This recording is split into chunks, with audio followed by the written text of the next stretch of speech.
এবং প্রথমেই এই সাইন আপ বাটনে আপনাদের ক্লিক করতে হবে।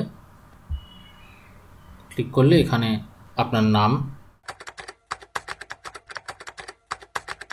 আপনার ইমেল আইডি না থাকলেও কোনো অসুবিধা নেই, আপনি আপনার ফোন নম্বরটি এন্ট্রি করবেন। মনে রাখবেন, ইমেল আইডি না থাকলেও ফোন নম্বর কিন্তু দেওয়া বাধ্যতামূলক।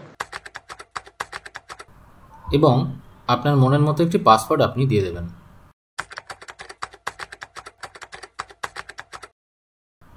দ্বিতীয়বার সেম পাসওয়ার্ডটি দেবেন। এরপর এখানে একটি কোড দেখাচ্ছে, এই কোডটাকে আপনাকে দেখে দেখে টাইপ করতে হবে।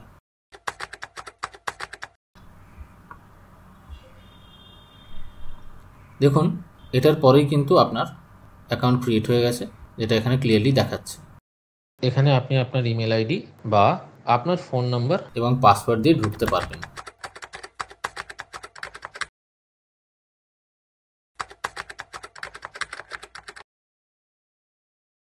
লগ ইন হওয়ার পরে আপনি আপনার নাম অলরেডি দেখবেন টাইপড হয়ে আছে, ফোন নাম্বারও দেখবেন অলরেডি টাইপ হয়ে আছে, ইমেল আইডিও অলরেডি দেওয়া আছে। নিজের আধার নাম্বারটা এখানে বসিয়ে দেবেন। এরপরে আপনি যেখানে ভোট দেন সেটা কি এরিয়া, গ্রাম পঞ্চায়েত না মিউনিসিপ্যালিটি, সেটা আপনি সিলেক্ট করবেন। আমি এখানে মিউনিসিপ্যালিটি সিলেক্ট করলাম। কোন নির্বাচনে আপনি ভোট দিতে পারেননি সেইটা এখান থেকে সিলেক্ট করবেন। আমি লোকসভা সিলেক্ট করলাম।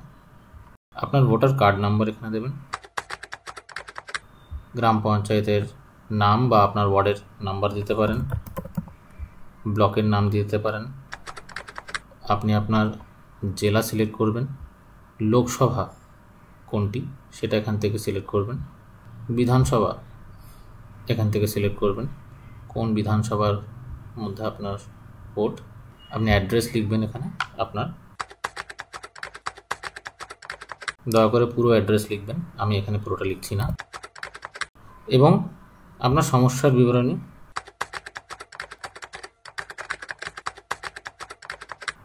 দিয়ে আপনি এখানে সাবমিট ক্লিক করবেন।